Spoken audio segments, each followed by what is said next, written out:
দিমাদার মধ্যে বড় ধরনের হন দুর্ঘটনা উঠলে আল্লাহ তাআলা রহমত ছাড়া বাঁচিবার হন উপায় নাই। রাজউদ্দিন বাজারে ফায়ার সার্ভিস ঢোকার কোনো পথ নেই। আপনি যে একটা বালতি নিয়ে দৌড়াবেন সেটাও রাজউদ্দিন বাজারে সম্ভব না। রাজউদ্দিন বাজার যেভাবে গড়ে উঠেছে এটা সম্পূর্ণ অপরিকল্পিতভাবে গড়ে উঠেছে। যদি আগুন লাগে সেক্ষেত্রে আমাদের ফায়ার সার্ভিসের গাড়ি অ্যাক্সেস করার জন্য কিন্তু রাস্তা রাখা হয় নাই।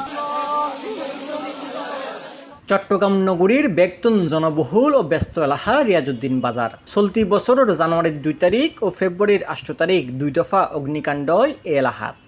এর ফত্তুনি এই এলাকাত বড় দুর্ঘটনা ও প্রাণহানির আশঙ্কা গজ্জিল ফায়ার সার্ভিস। তবে ব্যবসায়ীর হনসম্মতি সে সতর্কবাণী হানে নতুলে উল্টো ফায়ার সার্ভিসের নিয়মিত হাজে বাধা আসছিল বিভিন্ন সময়। ওইসব ঘটনার 5 মাসের মাথা জুনের 27 তারিখ দিবাগত রাতিয়ে অগ্নিকাণ্ডে 3 জনের মৃত্যুই।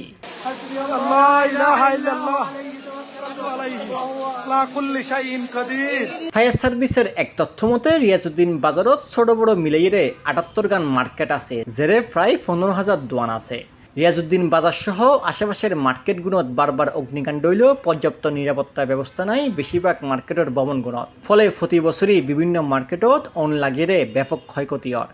এমনকি অনেক ক্ষতিগ্রস্ত এসব মার্কেট আছে ফায়ার সার্ভিস অ্যান্ড সিভিল ডিফেন্সের ঝুঁকিপূর্ণ ভবনের তালিকাত।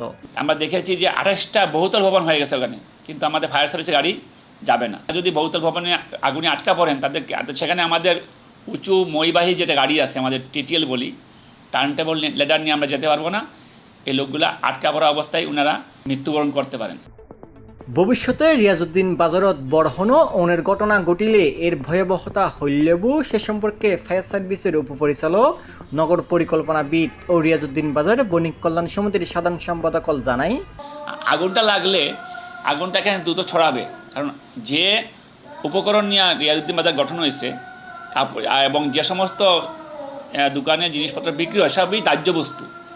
আগুন লাগলে এখানে আগুনটা দ্রুত ছড়াবে এবং প্রচণ্ড ধোঁয়া সৃষ্টি হবে এবং অনেক লোক আটকা পড়ে সেই ধোঁয়ার কারণে কিন্তু এখানে তাদের জীবনহানির সংখ্যাটা আছে। অ্যাক্সেস থাকতে হবে। আমরা চতুর্দিক থেকে এবং আমরা রিয়াজউদ্দিন বাজারে প্রবেশ করতে চাই, আমাদেরকে চতুর্দিক থেকে প্রবেশ করার রাস্তা করে দিতে হবে। রিয়াজউদ্দিন বাজার, তামাকু মন্ডলেন, গোলাম রসুল মার্কেট, জহুর মার্কেট লই আসলে পুরা এলাকান কিন্তু ব্যাপক ঝুঁকির মুখে আছে। এটা এখনও অগ্নি নিরাপত্তা বলতে কিছু নাই। 2 ফুট 2.5 ফুট গল্লির ভিতরে শত শত দোকান, হাজার হাজার মানুষ, আবার এটা আবাসিকও করছে। এই ব্যাকিন কিন্তু অনুমোদন নাই এবং সিডিএ তরফতন বহুতবার কিন্তু উদ্যোগ লওয়া গিয়েছিল যে এইটারে এই যে অন্তত গল্লিগিন আর একটু বড় করে বেললাই, যাতে করে কোনো দুর্ঘটনা ঘটিলে ফায়ার সার্ভিস অন্তত যাইতে পারে।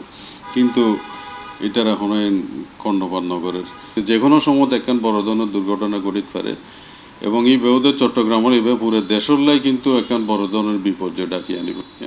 এবং আশেপাশে কোনো পানির সোর্স নাই যে ফায়ার সার্ভিস এতুন পানি লইয়ে কিছু হইলেও চেষ্টা করিব। যদি আগুন লেগে যায় এবং নিয়ন্ত্রণের বাইরে চলে যায় তাহলে শত না হাজার মানুষেরও প্রাণহানি ঘটতে পারে এবং এখানে কত কোটি টাকার সম্পদ যে ধ্বংস হবে আর কতদিন লাগবে এটি নিভানোর জন্য, এটি আমি কল্পনা করতে গাছ ছিঁড়ে ওঠে। আর এই সাইড রিয়াজউদ্দিন বাজার বণিক কল্যাণ সমিতির আওতাভুক্ত যেমন তেমন তামাকুণ্ডলেন বণিক সমিতির আওতাভুক্ত যে মার্কেট কিনা আছে, এটা নিঃশ্বাস ফেলিবার হন জায়গা নাই। এত গণবসতি এবং মার্কেট কি এত গণ দোয়ান একখান 6 ফিট সামনে আরও 2-3 ফিট আইয়ের বইয়ে হঠাৎ করে যদি একখান দুর্ঘটনা হয় ফায়ার ব্রিগেড আসতে হস্ত হয় তো ইয়ানার দায় প্রথমে এমন হইম যে সমস্ত ডিপার্টমেন্টের কল এগিয়ে অনুমোদন দেয় তারাই, দ্বিতীয় দায় এলাম আরা যারা সচেতন নয় আরাই। কিভাবে এই ভয়াবহতার মুক্তি মিলিব সে বিষয়ে দীর্ঘস্থায়ী স্বল্পমেয়াদী সমাধানও দেয় তারা। চট্টগ্রাম মহানগরী সিটি কর্পোরেশন, চট্টগ্রাম উন্নয়ন কর্তৃপক্ষ এবং সরকারের জেলা প্রশাসন সবাইকে নিয়ে ভাবতে হবে যে এই রিয়াজউদ্দিন বাজারকে কত নিরাপদ করা যায় কীভাবে। আমরা যতটুকু ফিজিক্যালি দেখেছি এখানে একটাই উপায় আছে যে বাজারটাকে কিন্তু এখন এখান থেকে অপসারণ করে নতুন করে রাস্তাঘাট রেখে, পর্যাপ্ত বড় রাস্তা রেখে এখানে বহুতল সুপার মার্কেট করতে হবে। রিয়াজউদ্দিন বাজার কর্তৃপক্ষ যে আমাদের 78টা মার্কেট হবে, এখানে বিভিন্ন পয়েন্টে যদি পাকা জলাধার নির্মাণ করে দেন তাহলে আমরা বিপদের সময় ওই পানিটা ব্যবহার করে আগুনটা নির্বাপন করতে পারবো।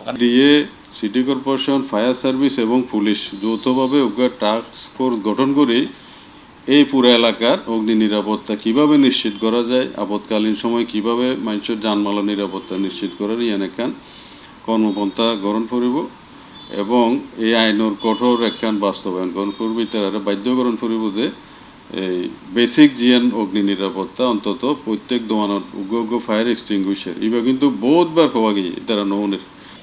রিয়াজউদ্দিন বাজার যদি প্রয়োজন হয় কোনো কোনো অঞ্চল ভাগ ভাগ করে পরিকল্পনার মাধ্যমে অগ্নি নির্বাপন, ভূমিকম্প এই দুইটা ক্ষেত্রে নিরাপদ করে এই ভবনগুলিকে পুনর্বিন্যস্ত করা এখনও সম্ভব বলে আমি মনে করি। দরকার আমার রাষ্ট্রীয় ইচ্ছাশক্তি। গণবসতি যেটা যেটাই আর বিল্ডিং খল নির্মাণ হয়ে বেচারার বাসা থাহে এইবার মধ্যে বিশেষ করে এই ইলেকট্রিক লাইন শর্ট সার্কিট যাতে নয় এবার ইলেকট্রিশিয়ান দিয়ে তদারকরণ দরকার এবং যদিও বা হয় তাহলে তাড়াতাড়ি স্থানীয় ফায়ার ব্রিগেডের ফোন করি দুকিট ফারার মতো সুব্যবস্থা করে দেওয়ার বণিক কল্যাণ সমিতির দায়িত্ব। জামিউল ইসলাম মামুন, C+ টিভি, চট্টগ্রাম।